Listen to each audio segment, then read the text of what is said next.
Alléluia, que le Seigneur vous bénisse. Vous savez qu'on a toujours besoin de sa bénédiction. Mais comme il est dans notre cœur, eh bien on peut dire qu'on a la bénédiction éternellement. Alléluia, à chaque instant, à toute heure, il est en nous. Alléluia, et ça c'est merveilleux. Nous avons un Dieu qui compatit à nos besoins. Alléluia. Même si nous ne savons pas ce que nous avons besoin, lui il le sait. Il y a des moments, on va dans des endroits, ici et ça, on dit on va aller par là, puis hop, on va par là, sans le savoir, mais c'est Dieu qui guide nos pas, alléluia. Et c'est très bien comme ça, que le Seigneur vous bénisse abondamment. Vous savez, des fois je parle d'une manière, mais je ne voudrais pas briser le cœur des gens, parce que le Seigneur a dit qu'il faut qu'on aime tous les hommes, même ses ennemis, même ceux qui sont contre l'évangile. Le Seigneur a dit aimez-les, parce que ce n'est pas à nous de juger, alléluia. Et eh bien Dieu est bon, alléluia. La parole de Dieu, elle dit, il met son soleil sur les bons et sur les méchants. Et le Seigneur, il dit, on reconnaîtra que vous êtes mes disciples, non pas à la croix que nous avons autour du cou, non, parce que les nazis, ils avaient aussi la croix. Il y a pas mal de gens qui auront des croix et pourtant, ça ne les empêche pas de faire le mal. Non, ça c'est une idole. Le Seigneur Jésus-Christ nous a dit dans sa parole, on reconnaîtra que vous êtes mes disciples à l'amour, alléluia. C'est ça, c'est l'amour qui compte. L'amour construit des ponts, la haine construit des murs, alléluia. Alors aujourd'hui, j'aurais voulu vous parler, eh bien, de la sincérité. Vous savez, dans le cœur, on doit être sincère. C'est ce qui compte, puisque le Seigneur, il sonde le cœur, alléluia. Tu es là aujourd'hui, dans ton cœur, il y a des choses, mais le Seigneur le sait, ce que tu as dans ton cœur. Si c'est une mauvaise chose que tu veux garder dans ton cœur, eh bien, le Seigneur a dit non, garde-la pas, celle-ci, elle va te faire périr, cette chose-là. Les soucis du monde, eh bien, ça n'apporte rien. Non, parce que les soucis du monde nous enfoncent dans la boue, alléluia. Tandis que bien, la présence du Seigneur, qui est éternellement avec nous, elle nous réjouit. Le Seigneur a dit dans sa parole, soyez toujours joyeux. Parce que la tristesse ne vient pas de l'Esprit Saint, ne vient pas de la lumière. Les ténèbres ne viennent pas bien de la lumière, alléluia. Bien que le Seigneur ait tout créé, mais le Seigneur a tout séparé. Le bien et le mal. Si tu sépares, le Seigneur dans sa parole, il dit le bien et le mal, et bien que tu discernes, alors le Seigneur il dit je t'accueillerai, alléluia. Et c'est à nous de discerner, parce que le Seigneur nous a mis dans notre cœur un esprit de discernement, alléluia. Alors aujourd'hui, j'aurais voulu vous parler de la sincérité. Vous savez, des fois on peut être sincère dans des choses, et oui. Je voulais vous parler aussi d'un homme qui était très sincère, et cependant, sa sincérité n'avait pas emmené là où il voulait. Pourtant, il était sincère. On aurait pu dire qu'il était sincèrement perdu s'il aurait resté dans l'état où il était. Mais il a fallu qu'il fasse une rencontre personnelle avec le Seigneur. Et là, je voulais vous parler de Saul de Tarse. Eh bien, quand il persécutait l'église du Seigneur, eh bien, pour lui, il était sincèrement sincère qu'il agissait pour les plans de Dieu. Mais non, il était plutôt sincèrement perdu. Eh oui. On regarde toutes ces religions qui sont venues, qu'aujourd'hui elles viennent, et il y a encore. Eh bien, tous ces gens-là, dedans, dans ces assemblées qui ne sont pas du Seigneur, parce que l'assemblée du Seigneur est spirituelle, elle ne fait pas partie de ce monde. Le Seigneur dit, mon royaume n'est pas de ce monde. Si mon royaume serait de ce monde, on aurait, eh bien, lutté pour moi. Non, le Seigneur dit, j'ai vaincu le monde, et vous n'en faites pas partie. Donc, dans ce monde-là, on n'a rien à avoir du Seigneur. Et toutes ces sectes-là qui ont été construites par les hommes, eh bien, ils n'ont rien à voir du tout avec le Seigneur. Alors on va étudier un peu la sincérité et on va regarder dans la parole de Dieu si la sincérité eh bien, peut nous sauver. Alléluia. Alors c'est vrai que dans le monde, il y a des gens sincères. Alléluia. Mais le monde, il y a des personnes qui ont choisi leur assemblée et ils disent, eh bien dans cette assemblée-là, il me semble que Dieu est là. Et je veux marcher là, parce que ça se trouve ici. Ça, c'était le choix de l'homme. C'est les sentiments qui l'ont emmené ici. Mais ça, c'est pas le choix de Dieu. Alléluia. C'est pour ça qu'on peut être dans une secte et être sincèrement perdu. Il y a des gens qui agissent, qui vont se donner corps, esprit, âme. Ils vont même donner leur vie. Regardez dans la secte du temple solaire. Eh bien, ils ont donné leur vie. Alors que le Seigneur, il ne veut pas ça. Au contraire, c'est Christ qui a donné sa vie pour nous. Alléluia. Et ça suffit. Alléluia. Aimons-nous les uns les autres. Alléluia. Oui. Le Seigneur, il est venu rassembler en un seul corps ses enfants dispersés. Et le Seigneur, il dit, je veux qu'aucun ne périsse. Et le Seigneur, dans sa parole, il dit, sortez du milieu d'eux, mon peuple, afin de ne pas participer à ces fléaux et à ces abominations. Alléluia. Donc le Seigneur nous veut purs. C'est pas nous qui nous rendons purs, parce qu'on ne peut pas. Mais c'est Dieu qui nous rend purs. C'est lui qui veut qu'on sorte des sectes. C'est comme Saul de Tarse, il n'aurait jamais sorti si le Seigneur Jésus ne l'avait pas arrêté sur le chemin de Damas. Et vous, il respire encore le meurtre. Et là, le Seigneur, il dit, eh bien, Saul, tu me persécutes. Alors, on va voir ce que dit Saul dans la parole de Dieu. Alléluia. Alors, c'est vrai que Saul était sincère, étant dans la secte pharisienne. Vous savez que cette secte pharisienne, eh bien, la parole de Dieu nous dit, eh bien, que ce n'était qu'une tradition, vous avez annulé, et ça, c'est le Seigneur Jésus qui leur dit, hein. Il dit, vous avez annulé les commandements de Dieu au sujet de vos traditions. Ça veut dire ce qui était de la parole, de cette source de vie, vous l'avez mis à part, mais vous avez mis votre tradition, vos pensées, vos credos, vos dogmes à la place de Dieu, et maintenant vous êtes morts, et vous suivez les morts. Et oui, le Seigneur dit, sors de là, mon peuple, je t'aime. Le Seigneur dit, mes brebis entendront ma voix, n'entendront pas celle d'un étranger. Alléluia. Je suis le bon berger. Le bon berger donne sa vie pour ses brebis. Il ne donne pas sa vie, Seigneur, pour ceux qui font le mal. Ben non, parce que le mal va disparaître. Le mal est contre Dieu. Dieu châtie. Dieu peut faire le mal pour le mal. Alléluia. Et il peut faire le bien pour ceux qui sont aussi au bien. Alléluia. Dieu est tout puissant. C'est ce que j'écris dans un je ne veux pas dire d'études, parce qu'on n'étudie pas la parole de Dieu, mais dans des commentaires que j'ai fait, que le Seigneur m'a donné bon de commenter dans le Dieu Tout-Puissant. Eh bien, on va observer que Dieu est Tout-Puissant parce que c'est lui qui fait toutes choses. Alléluia. Et aujourd'hui, si je vous parle, je ne vous parle pas de moi-même, parce que sinon vous écouteriez un homme, mais un homme n'est rien. Un instrument, une guitare n'est rien, s'il n'y a pas l'artiste qui joue sur la guitare, et l'artiste c'est Dieu, alléluia. Et s'il n'y a personne qui joue sur la guitare, elle ne jouera jamais un son, elle n'est bonne à rien. Alléluia, nous sommes des instruments de Dieu. Et si on se laisse guider par l'Esprit de Dieu, par Dieu lui-même, parce que l'Esprit de Dieu c'est Dieu, eh bien alors nous sommes des instruments de belles mélodies pour Dieu, alléluia. Alors c'est vrai que Paul était sincère dans la tradition humaine. C'est ce que disait le Seigneur, vous avez dit aux pharisiens, vous avez annulé le commandement de Dieu au sujet de vos traditions. Marc 7, versets 6 à 13. Marc 7, versets 6 à 13. Et c'est pas moi qui le dis. Vous savez, je me sers toujours de la parole de Dieu. Toujours, toujours, toujours. Alléluia. Parce que c'est lui qui doit passer avant toute chose. Que l'homme s'efface. S'il y avait un mur ici, ça serait aussi bien. Si je pouvais simplement parler de la parole comme ça, à travers un mur. Alléluia. Donc c'est le Seigneur qui compte. Alléluia. Et pourtant, vous savez, Paul, il avait un instructeur.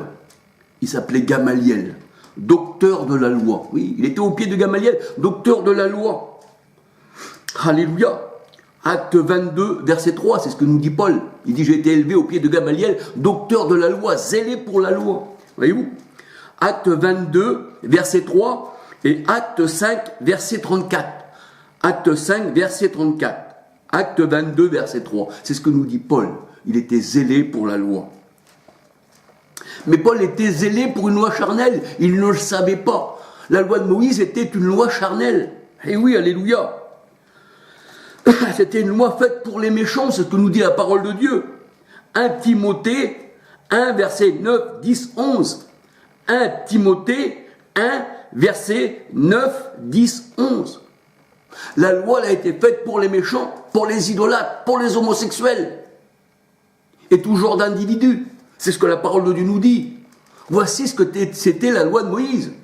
Et on dit que cette loi n'était pas celle du Christ. Parce que le Seigneur Jésus-Christ n'était pas méchant.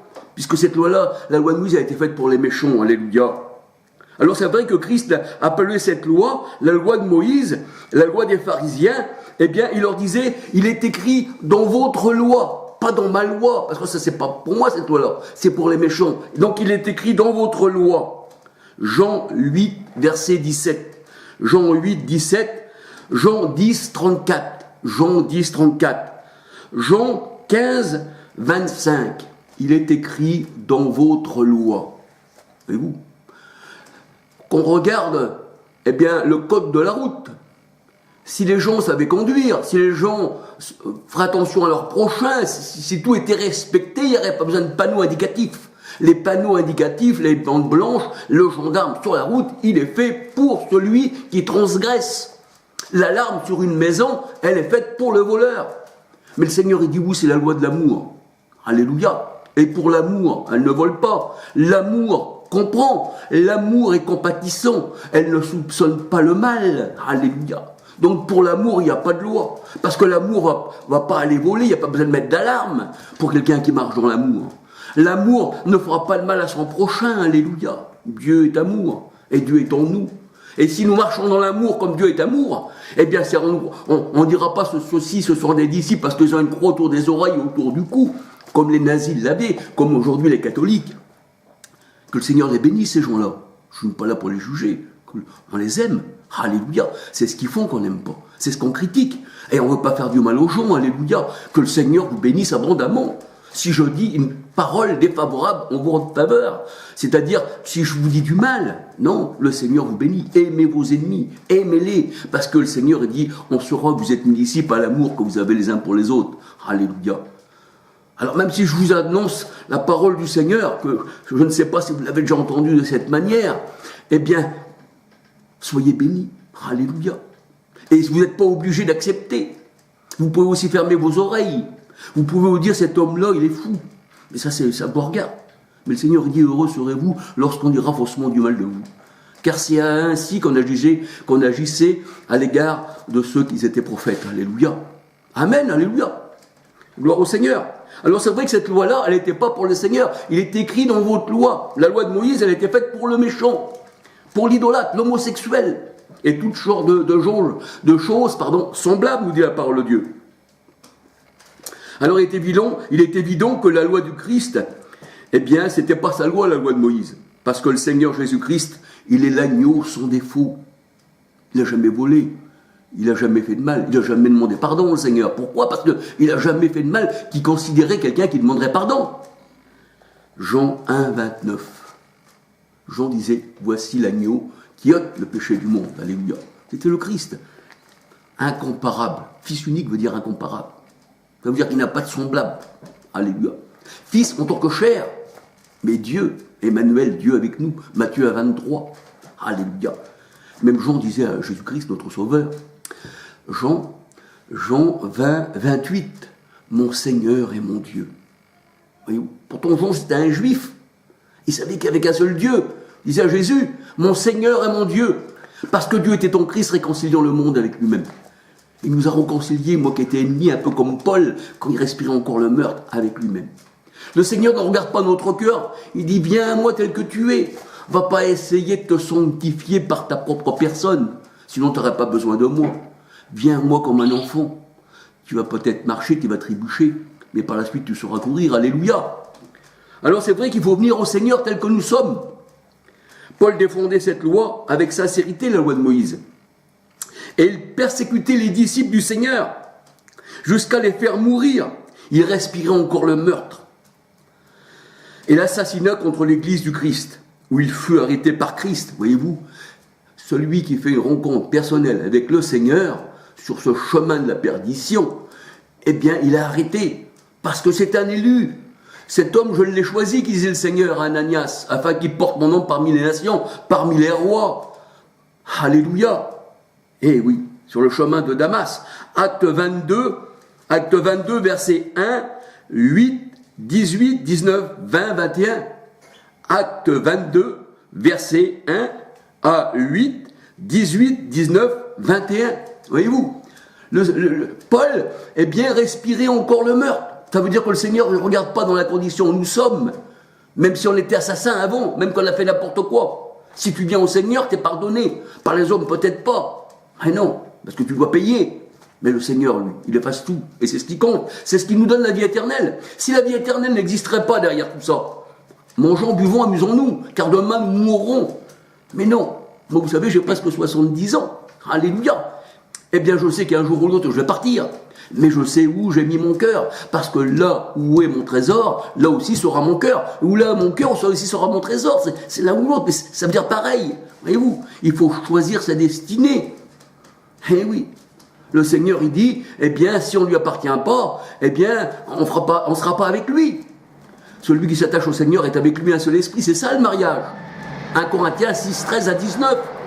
Mais celui qui est dans les sectes et qui reste dans une secte, il fait avec la secte une seule chair. Et tout ce qui est charnel disparaîtra. Et la chair, c'était la loi de Moïse. C'était le choix. C'était, je veux ma religion, je veux ci, je veux ça, je veux être bouddhiste, moi je veux être musulman, moi je veux être pentecôtiste, moi je veux être anabaptiste. Mais tout ça, ça vient de l'homme. Mais ce qui vient de Dieu, alléluia, le véritable, incomparable, il ne s'accorde aucun Dieu auprès de lui. Il est le seul. Oui, les catholiques, ils disent qu'il est trois. Les protestants sortis du catholicisme disent qu'il est trois. Il est un. Alléluia. Un seul Dieu en tous et parmi tous. Un seul esprit. Alléluia. Il n'y a pas 36 dieux. Il est au-dessus, il est partout, il est en nous. Il était en Christ. Mais les cieux ne peuvent le comparer. Ah oui, alléluia. Il est grand, notre Sauveur. Alléluia. Alors c'est vrai que Paul était ami des pharisiens. Il avait des lettres pour tuer les véritables chrétiens. Mais le jour où Paul a rencontré le Seigneur, et que le Seigneur, il l'a pris à lui, il lui a dit, Paul, tu seras mon témoin parmi les rois, les nations et les foules. Et bien là, les amis d'ailleurs, mais étaient devenus ennemis de Paul. C'est ce que nous écrit dans la parole de Dieu, dans Acte 9, versets 23, 24, 25. Acte 9, 23, 24, 25. Dès l'instant que vous quittez la secte, vous ne faites plus partie de la marque, parce que vous savez, celui qui n'a pas la marque, il ne peut pas acheter, ni vendre, ni boire. Ça, c'est la marque.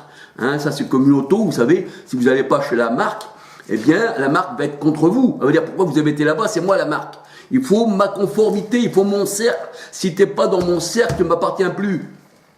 Mais Christ ne nous a pas mis dans un cercle. Nous avons les oreilles ouvertes à tout, sans cependant écouter n'importe quoi. Le Seigneur, il dit, retenez ce qui est bon. Si on me présente un poulet sur la table, je ne vais pas manger le poulet avec les plumes et les os. Non, je vais manger la chair. Retenez ce qui est bon. Et ce qui est bon, je le retiens, alléluia. Même si un païen me dit que Jésus-Christ est le Dieu sauveur, et puis qu'il s'agenouille devant une idole, ben je veux dire, tu as dit une parole de vérité, Dieu est sauveur, mais ce que tu fais là, te mettre à genoux devant une statue que tu as fabriquée avec tes mains, selon ton imagination, ben là tu vas à ta perte, voyez-vous. Il faut savoir discerner le bien et le mal, c'est ce que le Seigneur nous dit, alléluia, amen. Alors c'est vrai que Paul, il était zélé pour la secte. Pour la secte. Il était irréprochable à l'égard de la loi. Mais il dit, après avoir rencontré Christ, mais il dit qu'il regarde toutes ces choses maintenant comme de la boue, après avoir connu Christ. Alléluia. Pour lui, ce qui lui faisait son zèle, maintenant, il regarde comme de la boue. Pourtant, il était sincère